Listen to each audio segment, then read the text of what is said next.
Okay, I just want to say I know that the audio is trash in this video, okay? I get it. But look, I got a new mic. I'm sure you can hear it right now. It's going to get better. Just stick around. The ride gets better, okay? Thank you. I love you. What's up, party people? Welcome back to my channel. I'm so glad to see you. Oh my god. We're here. You look great. I love that shirt on you. It's so your color. It's come to my attention that we've been lied to. We don't lie in this community. Yeah. But we've been lied to. Get the pitchforks. Get the pitchforks. Kill the monster! We ride at dawn. The celebs are lying. Obvi. You know, we all should have grasped that when, you know, the Kardashians came and it was like, yeah, this is my butt. This is all me. Pilates, hey, girl. I did that. It's not about them. They're not even in this video, so we're not. Do I need to say allegedly? Allegedly. They did it, but like, allegedly. We're going to be watching some TikToks of celebs actually telling us the truth, or the truth. We don't actually know, but this it's a little weird. It's a little strange. Now, this first one has Snoop Dogg and P Diddy. P Diddy. Oh my! I should be fired. Held at the stake for this. Tried as witchcraft. Snoop Dogg and Tupac. I do feel like anything that comes from Snoop Dogg is the truth. He was on trial for something though, right? Did he lie about that? Is he a liar? We'll figure that out today. Hey, maybe Tekashi was onto something. You think Snoop Dogg is a rat? What you mean by that? Look at this camera. Cause Snoop Dogg got an order of protection on Suge Knight. What you mean he got an order of protection? He got an order of protection on Suge Knight in the 90s. Well, Snoop would never come. You know, we beat a murder trial for him, but then he was on probation, then he got caught with guns. And each time it's nothing. They're not gonna violate him. That's because he's an informant, he's a rat, a snitch. Yeah. You guys know about Snoop's altercation with Tupac right before his death? They went to Vegas, and I didn't want to go to Vegas because the vibe wasn't right. So I went to Warren G's house. There's no dream of making an album with Biggie and Puffy, or none of them. We're not sweating it like that. This is our family we over peacefully here. coexist. This is our family we over peacefully here. coexist. Tupac said there's no dream of making music with Bad Boy Records. Snoop Dogg agrees. But the very next day, Snoop goes on a radio show and says this. So I ain't got no issues with Puffy and Biggie. I want to do a song with the niggas. Why the did you say that? Because that's how I felt. Which really makes you question the relationship between these two. Because look at this video call right after he gets the ownership of Death Row Records. Congratulations, King. Thank you. Great move, great move, great move. You taught me how to play chess, not checkers. Oh man, one of my greatest students. Every time we sit down with each other, we chop it up, and then we go our separate ways. I'm watching. I'm trying to make you proud of me. Yeah, man, I'm super proud. I was like, Because nobody thought we would show up here. you taught me how to play chess, not checkers. There's no dream of making an album with Biggie and Puffy. This is our family we over peacefully here. coexist. This is our family we over peacefully here. coexist. Decision that I made to live. I said, I ain't got no issues with Puffy and Biggie. I want to do a song with the niggas. I'm trying to make you proud of me. You taught me how to play chess, not Now, I did think that TikTok was a little longer. I think I was thinking of something else, obviously. Like a little suspicion, you know? Because why weren't you there? Were you given the heads up? And now you on the phone with PD. I mean, you know, honestly, people can reconcile, right? You don't need to be holding on to beef when you're 50 and 60 and 70 years old. That's kind of crazy. I mean, you can, but I feel like it just takes years off your life. I don't know. Okay, so this next one, I'm not entirely sure what this is. I just saved it. I know I watched like at least a good 30 seconds of the beginning and then saved it. So we're gonna see what he's talking about. I don't know who this is either. And I'll give you some That's on me. examples. Let's start with the big one. Let's start with words we hear all the time and never even think about. Let's start with the word entertainment. To entertain. What does that mean? To bind or hold. To bind or hold what? An audience's attention. Okay. Sounds like a now, ritual. Let's take the word Hollywood. Where does that come from? Well, Hollywood comes from the holly tree. And the ancient Druids, back in the day, used to take the holly tree, make wands to weave spells, cast spells, or channel spells. And when they needed help, they would consult the magi's or the mediums of the day to help channel their spells to the population. We'll cut to today. What do we have in our houses? We have these black boxes. What are they called? TVs. But if you stop and you say the word television, And when you turn on that television, what do you get? What's the first thing that pops up? A list of channels. And when you turn on those channels, what's on those channels? Programming. They are programming you. They've been programming your whole life. You don't even know it. They do it with your music. They do it with your TV. They do it with your movies. They do it with your games.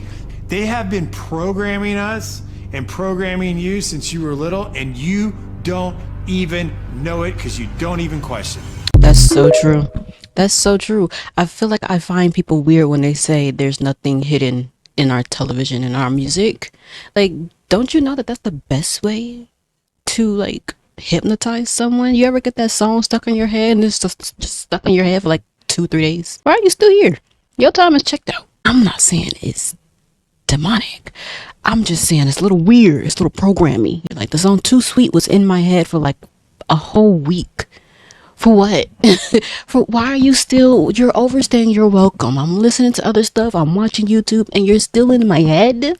What you put in this song, Hosier? It was a good song. I'm so glad I can listen to it without being snapped in a vortex. You know, like I just don't have time for that. I think this next one is about the music, but if it's not, then that's not on me. What was that, Taylor? We make music for a purpose. I was right. Music So it is on. by even the act of listening to it, you are participating in a satanic ritual.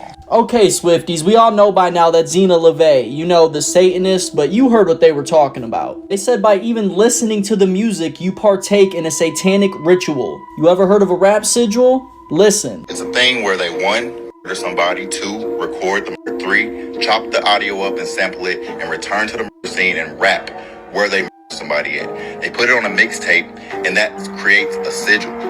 They sell the mixtape, people listen to it, and boom, the sigil is charged, and they make a lot of profit from it. Is this what Lil Uzi Vert was talking about at his concert? Obviously, all y'all is going to hell, right? That was crazy. So, you heard the song a million times. I would have to leave. Even know. That's up, but I still love. It's crazy, because now them lyrics are starting to make sense. I don't really care if you cry. I just know you should have never lied. She said she's not afraid to die. Just a stretch. Now, one of the most well-known examples of this is from this song, Bad Things by Cults. In the background of this song is actually the infamous last speech of Jim Jones. You know, the cult leader who poisoned his entire cult. At certain points of the song, you can actually hear screams from the children in the cult. Scroll if you don't want to hear it.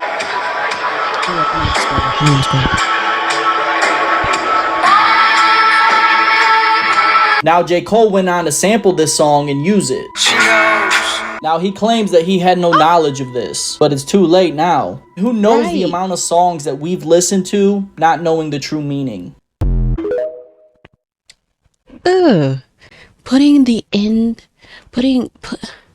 children screaming into your song. I don't expect anything less from a song called Cults, but like, where's the humanity? For ritualistic reasons. If your song's not good, then your song's not good. You know, like, you don't need to start seducing people to try and listen to your music if it's just not good. Go be a historian. You know, I feel like you can be anything you want to be except for that. Of course, celebs making jokes. Good evening, godless sodomites. I'm bringing the truth, John. We're in Hollywood, the belly of the beast. Reality television celebrates the human condition. Listen. It warps the minds of our children and weakens the resolve of our allies. The results are often dramatic and always unexpected. We're here to honor achievement in that category. By giving you a golden idol to worship. Kneel before your God, Babylon! Do you get it? You understand?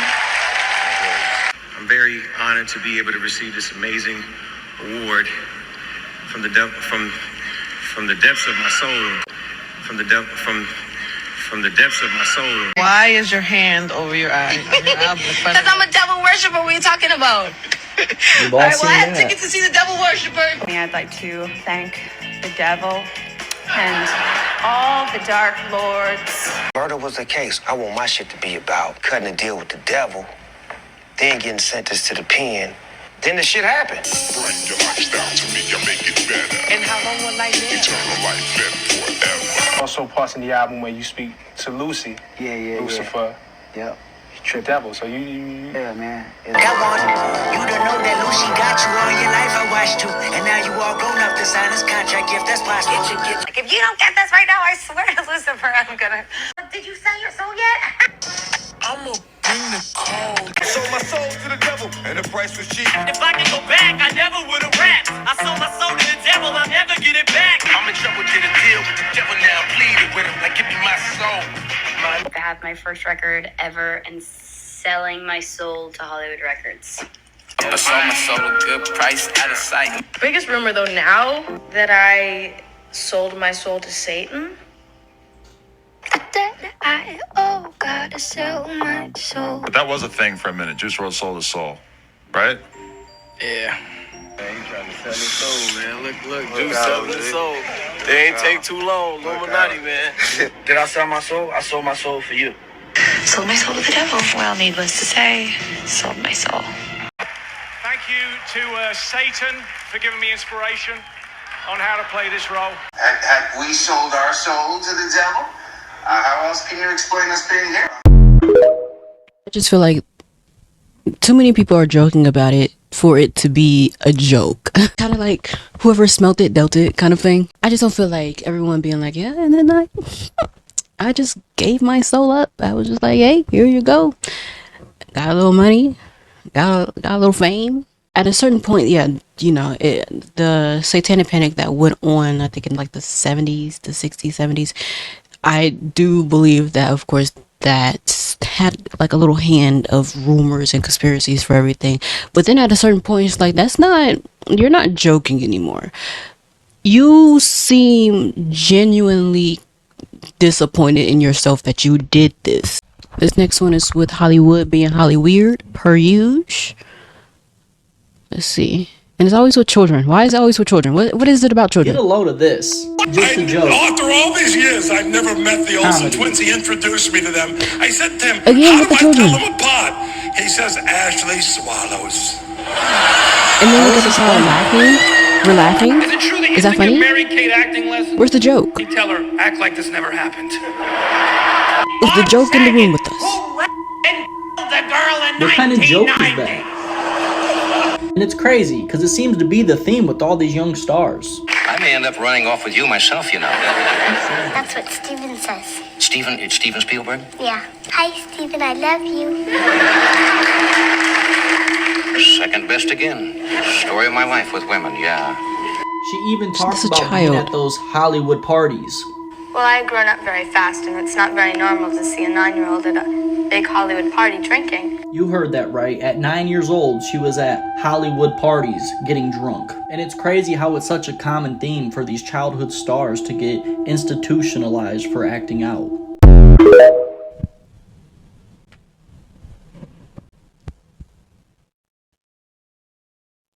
Doesn't it just leave like a bad taste in your mouth? I need to go brush my teeth. I'm gonna brush my teeth after this. Because that is just nasty. That is just... it's so strange that this is so normalized. It's normalized. Why? Are we not meant to protect the children? What are we gonna do without them? This next one is an actor saying what's going on in Hollywood. So I feel like it's a little bit more credible than TikTokers and YouTubers being on their podcasts, yapping it up, talking about, yeah, when you go to Hollywood, this is what they offer you. So this actor exposes how Hollywood really is. Listen closely. With actors, you're in a vulnerable situation. You know, you're in a vulnerable place. You're trying to get a job, and there's people who could use that power to abuse it. I was a young actor. Yeah, I was asked to go to a hotel room of a director. It was a famous director, and I didn't think anything weird by it because I never think it had ever happened to me. And so I went, and he was in his robe. I still didn't think it was weird. Well, he probably just came out of the shower or whatever. And then he asked me to do, to do the scene and then crawl on my belly around it. And it got to a weird place. I remember that humiliation, and I didn't tell anybody. The agents are creeps too.